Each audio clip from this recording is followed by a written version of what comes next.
As you guys know, Verdansk is returning to Call of Duty Warzone, and with it, I like to dive into the story of it. In fact, Verdansk has one of the best stories ever for post-launch content for Call of Duty, and in my opinion, actually one of the best stories ever just for Call of Duty in general. But have you ever seen those like old episodes of The Simpsons where they kind of predict the future, like Trump becoming president, things along those lines? Well, what if I told you that the story of Verdansk not only told the story of the past of the very first Ukraine war back in 2014 almost exactly, but it also predicted the future as to what would happen next with the region. This story is absolutely insane, and the more research that I did on this, the crazier and crazier it got. So I guess without further ado, this is the story and the real world story of Verdansk.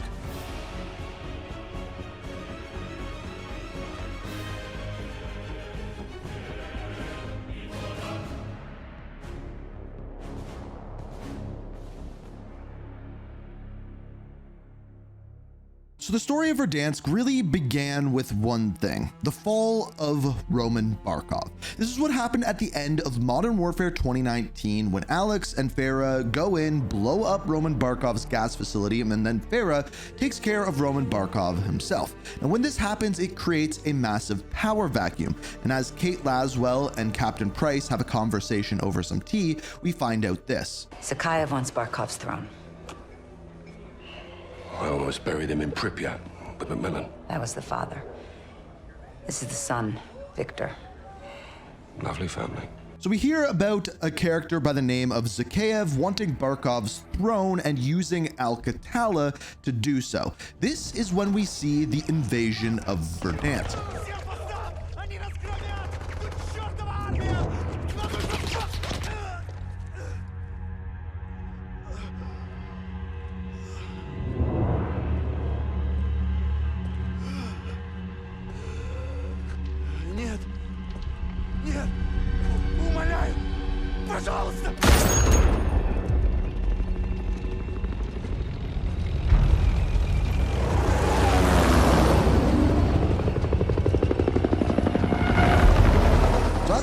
The good guys put together a group known as Armistice. This consists of soldiers from around the world to go into Verdansk to stop said invasion, stop the Zakhaevs, and stop Khalid al-Assad and Al-Qatala. Now moving into the real world, Verdansk is designed after Donetsk, Ukraine. Now this is the Donbass region, and what's interesting about this area is up until the year 2013, it was an incredibly fast-growing area until a war happened, and this was a pretty big war between Russia and Ukraine once again. We're gonna dive more into this war in a second, but just see some of these before and after pictures and you'll see the outcome of this. But the biggest example of the similarities between Donetsk and Verdansk has to be the Donbass Stadium.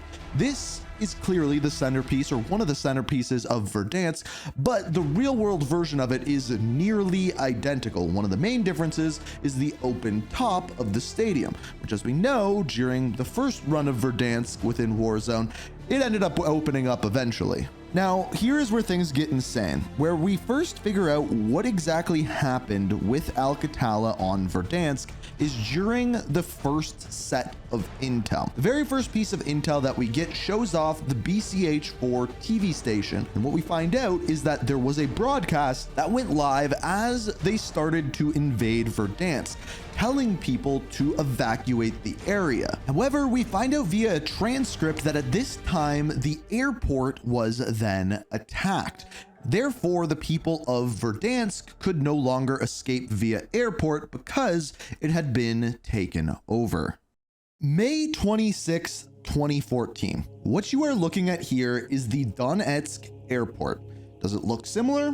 Does it look exactly like the airport on Verdansk?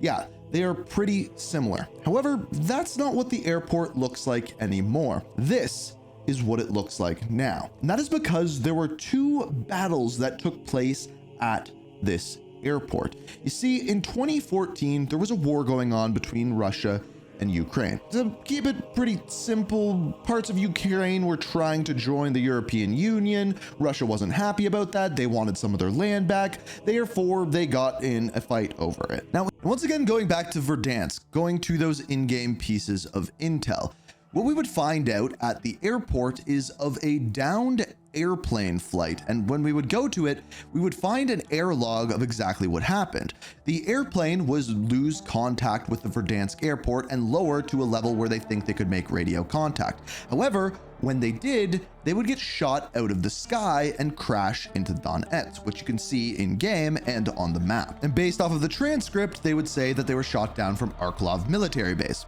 The 17th of July, 2014, Malaysia Airlines Flight 17.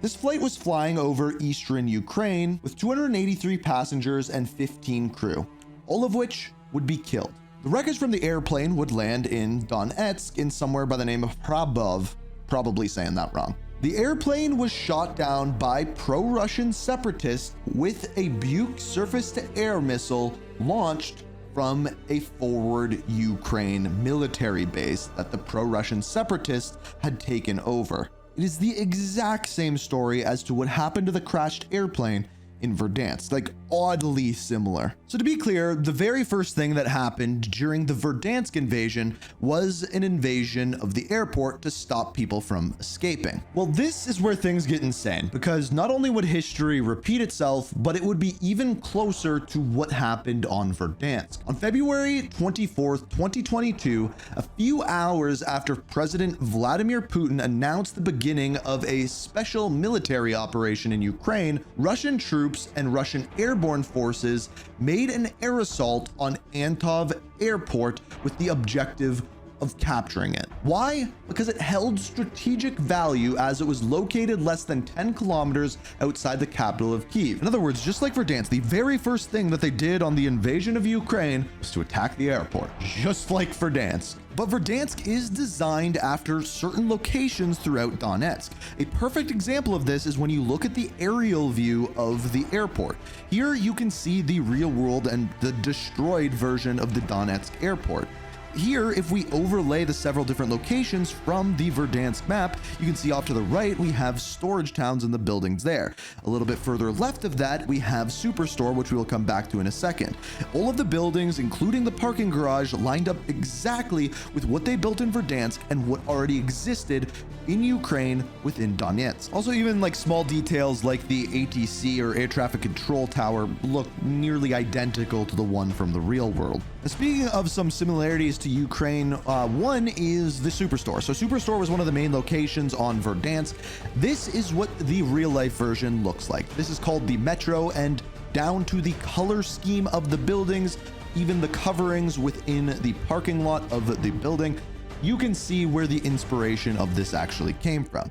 Also, in downtown Verdansk, there is a Capitol building, which I believe is actually a bank, but in the real world, this is the Ukraine Capitol building, which looks nearly identical. Now, moving back to some more real world things that happened. Remember the Donbass arena or the Verdansk arena that we were talking about before? Well, back in 2014, it was called Shakhtar's Stadium, and it was reported by Russian state TV during 2014 that the stadium was being damaged, specifically from airstrikes or artillery strikes. Now, the interesting part about this is that they specifically say from Russian state TV channels, in other words, Russia 1, which immediately brought me back to BCH4, which is the TV station that we see on Verdansk, which, by the way, did not originate from Verdansk. That was from the original Call of Duty 4 Modern Warfare, which was actually a TV station in the Middle East. Then, of course, we have Quarry. Now, as far as Quarry goes, it's actually one of the main, if not the main export of the Ukraine. And if you live in the United States, you may have heard recently Trump trying to get his hands on some of those mining rights, or at least mining materials from the Ukraine. So hence why we see these type of buildings within Verdansk. Well, coming in full circle, before Russia invaded Ukraine, in the year 2008, they actually invaded another place by the name of Georgia. For very similar reasons, at the time, both Ukraine and Georgia wanted to join NATO, so Russia wasn't happy about that, so that's why they invaded. But what's interesting is, going back to the story of Modern Warfare 2019, remember remember that mission where Task Force 141, or specifically Farah, killed Roman Barkov? Do you know where this mission takes place? That is right, in Georgia. So that Russian invasion of Georgia is once again canon in this universe as well. So from the invasion of Georgia to the invasion of Ukraine in 2014, it is very, very clear the design of Verdansk, whether it be that first attack on the airport, the plane being shot down, or anything else, it was all designed after that 2014 war. Now, this story would be pushed forward in the year 2019, going into the year 2020, and that further invasion that we talked about between Ukraine and Russia wouldn't happen until 2 years later in the year 2022.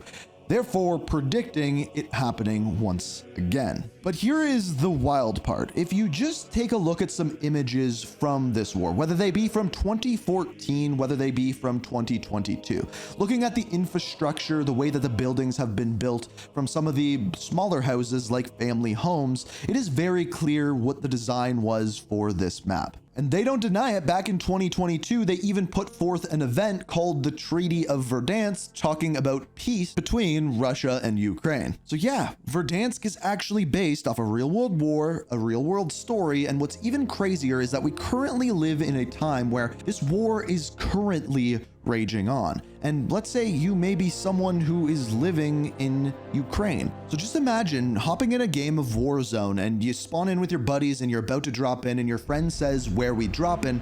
And he responds, "How about we land at my house?"